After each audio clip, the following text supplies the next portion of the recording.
ഭക്തിയോടെ അർപ്പിക്കുന്ന കുർബാന ഇങ്ങോട്ട് വേണമോ അതോ അങ്ങോട്ട് നോക്കി നടത്തണമോ എന്നതിൻ്റെ പേരിൽ തമ്മിൽ തല്ലടിച്ച് ഔദ്യോഗിക വിശ്വാസികൾ ഒരു പക്ഷത്തും വിമത വിശ്വാസികൾ മറുവശത്തും തമ്മിൽ ചേരാതെ സിറോ മലബാർ സഭയ്ക്കുള്ളിൽ നിൽക്കുമ്പോൾ ഒന്നും ചെയ്യാതെ മേലോട്ട് നോക്കി നിൽക്കണോ അതോ സ്വീകരണം ഏറ്റുവാങ്ങാൻ വീണ്ടും പോകണോ എന്ന് മാത്രമേ പിതാക്കന്മാരുടെ മനസ്സിലിപ്പോൾ ആലോചനയുള്ളൂ.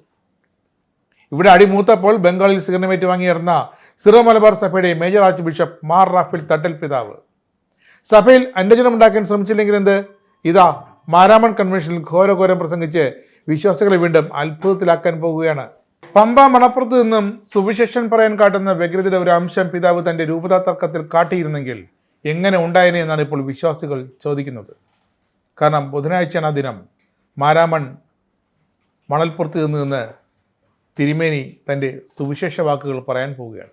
സ്വന്തം സഭയിലെ കുഞ്ഞാടുകളെ നിറവഴി നടത്താൻ കഴിയാത്ത സഭാതലവനാണ് മറ്റൊരു സഭയുടെ ഒരു നിർണായക യോഗത്തിൽ പോയി സുവിശേഷം ഘോഷിക്കുന്നത്. ഇതാണ് ഇരട്ടത്താപ്പ് എന്ന ചർച്ചയാണ് ഇപ്പോൾ സഭയ്ക്കുള്ളിൽ സജീവം. വിമതരും ഔദ്യോഗിക വിശ്വാസികളും ഒരേപോലെ. മർത്തോമ സഭയുടെ ആഭിമുഖ്യത്തിൽ കോഴഞ്ചേരി മാരാമൺ പമ്പാതീരത്ത് കഴിഞ്ഞ ദിവസം ആരംഭിച്ച പ്രസിദ്ധമായ കൺവെൻഷനിൽ ബുധനാഴ്ച ഉച്ചയ്ക്ക് ശേഷമുള്ള യോഗത്തിലാണ് ആർച്ച് ബിഷപ്പ് റാഫേൽ തട്ടിൽ പ്രസംഗിക്കുന്നത്. കഴിഞ്ഞ ആഴ്ചയാണ് മാർ തട്ടിലിൻ്റെ കീഴിലുള്ള എറണാകുളം അങ്കമാലി അതിരുൾപ്പെട്ട കോട്ടയം പ്രസാദഗിരി സെൻറ്റ് സെബാസ്റ്റ്യൻസ് പള്ളിയിൽ കുർബാന വിവാദത്തിൻ്റെ പേരിൽ ചേരി തിരിഞ്ഞ് കൂട്ടത്തല്ല് കടന്നത്. ഏവർക്കും അറിയാം, കുർബാനയ്ക്കിടെ 82കാരനായ വൈദികനെ ഒരു കൂട്ടം വിശ്വാസികൾ ചേർന്ന് മർദ്ദിച്ച് അവശരാക്കുകയായിരുന്നു. വൈദികന്റെ മുഖത്ത് പെപ്പർ സ്പ്രേ വരെ അടിച്ചു വിമത വിശ്വാസികൾ എന്നാണ് കുരിയ പറഞ്ഞില്ലെങ്കിലും പോലീസിട്ട എഫ്ഐആറിൽ പറയുന്നത്.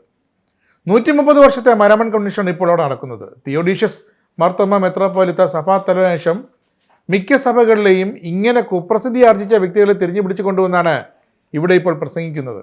ഒരുതരം കളിയാക്കൽ പോലെ.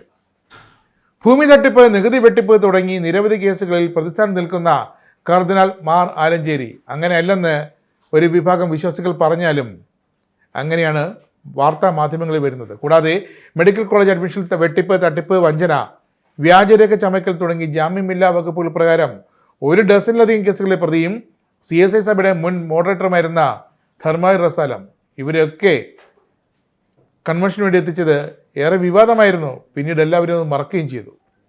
ഇപ്പോൾ സിറോ മലബാർ സഭയിലെ തമ്മിലടിയിൽ ഒരു വശത്ത് നിൽക്കുന്ന റാഫേൽ തട്ടിൽ പിതാവിനെ കൊണ്ടുവന്ന് ക്രിസ്തുവിൻ്റെ സ്വർഗരാജ്യത്തെക്കുറിച്ച് പ്രസംഗിപ്പിക്കുന്നതിലെ പൊള്ളത്തരമാണ് വിശ്വാസികൾ തുറന്നു തീർക്കുന്നത്.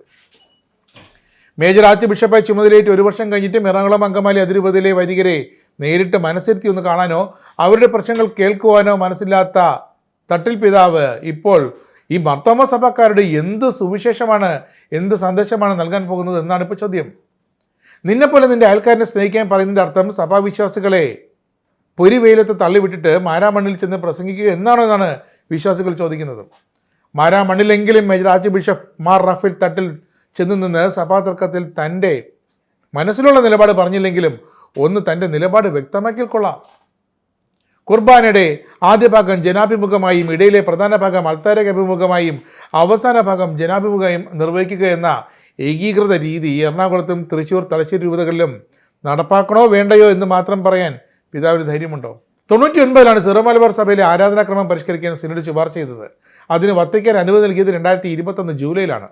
കുർബാന അർപ്പണ രീതി ഏകീകരിക്കുകയായിരുന്നു ലക്ഷ്യം. അതുകൊണ്ട് തന്നെയാണ് കുർബാനയിലെ 1 അഭിമുഖമായും അവസാന ഭാഗം ജനാഭിമുഖമായും പ്രധാന ഭാഗം അൾത്താരയ്ക്ക് അഭിമുഖമായും നിർവഹിക്കുക എന്ന ഏകീകൃത രീതി. അതുകൊണ്ട് തന്നെയാണ് കുർബാനയുടെ ആദ്യ ഭാഗം ജനാഭിമുഖമായും ഇടയ്ക്കുള്ള പ്രധാന ഭാഗം അൾത്താര അഭിമുഖമായും ചെയ്യണമെന്ന് അന്ന് സിനഡ് നിർദ്ദേശിച്ചത്.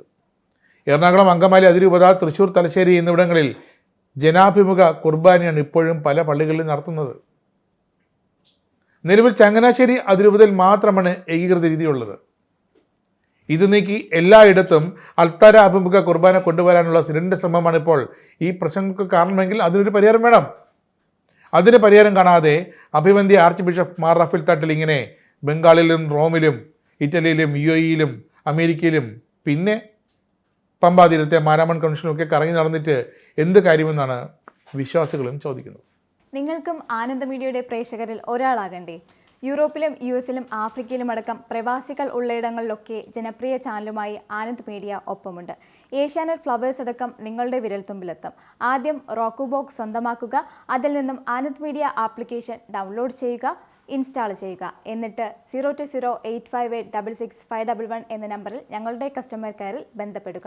അല്ലെങ്കിൽ +91 735 660 3747 എന്ന നമ്പറിൽ വാട്സപ്പ് ചെയ്യുക. ആനന്ദ് മീഡിയയുടെ സേവനങ്ങൾ സ്വന്തമാക്കുക. മറ്റു ചാനലുകൾക്കൊപ്പം ആനന്ദ് ടിവിയും എൻജോയ് ചെയ്യുക.